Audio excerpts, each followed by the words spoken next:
صحیح مسلم میں جو حدیث ہے 240 علی سے محبت نہیں رکھے گا مگر مومن، علی سے بغض نہیں رکھے گا مگر منافق. اس حدیث کے حساب سے تو حضرت معاویہ کا مولا علی سے کس درجے کا بغض تھا. اس کے بارے میں کافی دفعہ بول چکا ہوں کہ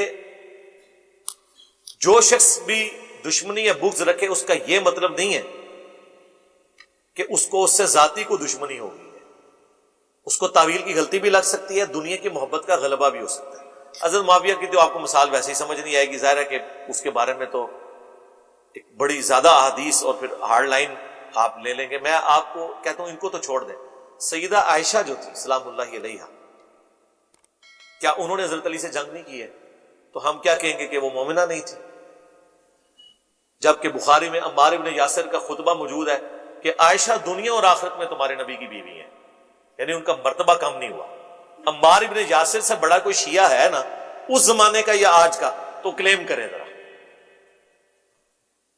کوئی بھی کلیم نہیں کر سکتا.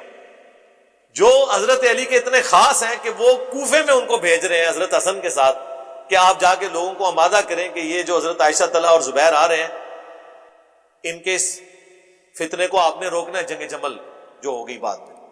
لیکن آخرت میں مرتبہ انہوں نے کم نہیں کیا. تو اس میں کیا الفاظ ہے؟ اللہ تمہیں آزمائے گا کہ تم عائشہ کی اطاعت کرتے ہو یا اللہ کی اطاعت، کیونکہ اس وقت خلیفۃ المسلمین کی اطاعت اللہ کی اطاعت ہے.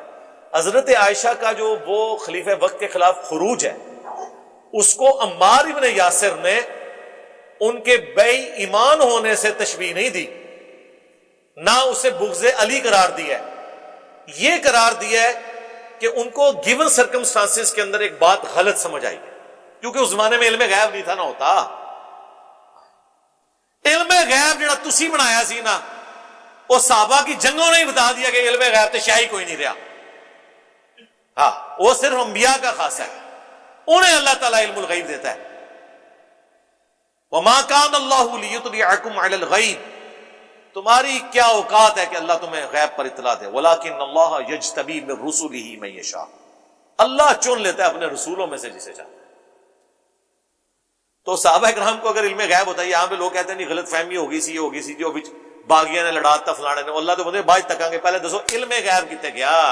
دیکھو کیسا دماغ گیا میرا رحمانی دماغ کتے گیا کہ تواڈے سارے شیطانی دماغ 1400 سال دے غلط عقیدے تانوں پڑھا دے رہے انج غائب ہو گئے کہ علم غیب کتے گیا. آپ تو کہتے ہیں کہ جی عبد القادر جیلانی اور غوث جو ہوتے ہیں وہ پوری کائنات کو ایک ذرے کی طرح ہتھیلی پہ دیکھ رہے ہوتے ہیں، اور صحابہ کرام کے گھوڑے کے قدموں کی خاک کو کوئی غوث کتب ابدال نہیں پہنچ سکتا. ہاں ہن دسو علم غیب کتے گیا؟ دل دا حال جاننا کتے گیا؟ کیوں نہیں حضرت عائشہ کو حضرت علی کے دل کا حال پتا چلا؟ حضرت زبیر تو جنگ میں آگے، حاکم میں اور مسند احمد میں آتا ہے حدیث بھی بھول چکے تھے، حضرت علی نے یاد کروایا کہ یاد ہے زبیر حضور نے تجھے کہا تھا تو ظالم ہوگا جب تو علی سے لڑ رہا ہوگا. تو وہ گھوڑے کو اڑی لگا کے وہاں سے نکل گئے. ان کا میں بھول گیا تھا. وہ قرآن میں آیا. حضرت یوسف کا صحابی بھول گیا تھا، 9 سال بعد اسے یاد آیا. حضرت یوسف نے کہا تھا نا جب تم آزاد ہوئے تو بادشاہ سے میرا ذکر کرنا. 9 سال بھول گیا. اتنا بڑا واقعہ بھول گیا. جس بندے کی بشارت پہ وہ قید خانے سے نکلا، پھانسی کی سزا اس کی ختم ہوئی، کوئی چیز نہیں بولنی چاہیے تھی تو یہ تھی. یہ بہت بڑی چیز ہے، قرآن میں رپورٹ ہوئی ہے. تو حضرت زبیر بھی بھول گئے، جنگ چھوڑ گئے. حضرت طلحہ بھی جنگ چھوڑ گئے، مروان نے ان کے گھٹنے میں تیر مارا، حاکم میں آتا ہے وہ بھی شہید ہو گئے. حضرت عائشہ تو پوری زندگی روتی رہی ہیں، حتیٰ کہ انہوں نے کہا مجھے اب دفن بھی نہ کرنا اس حجرے کے اندر، مجھے میری سوکنوں کے ساتھ دفن کرنا. میں نہیں چاہتی کہ رسول اللہ، ابو بکر اور عمر کی وجہ سے لوگ میری تعریف کریں جو کچھ میں نے حضور کے بعد کر دیا، کیونکہ حکم تھا کہ نبی کی بیویوں گھروں میں ٹھہری رہو. حضرت عائشہ جب تھیں اور کیا حضور کی بیویاں نہیں تھیں، کوئی نہیں نکلی جنگ کے لیے، الٹا وہ ان کو روکتی نہیں.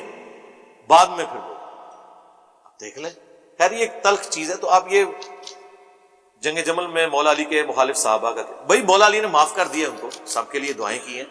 حاکم میں موجود ہے، مصنف ابن ابی شیبہ میں، فضائل صحابہ میں، کہ میں امید کرتا ہوں کہ قرآن میں سورۃ الحجر میں جو آیا کہ اللہ تعالیٰ اہل ایمان کے دلوں میں ایک دوسرے کے خلاف نفرتیں نکال دے گا، پھر وہ تختوں پہ بیٹھے ہوں گے آمنے سامنے ٹیک لگائے. یہ میرے طلحہ، زبیر اور عثمان کے بارے میں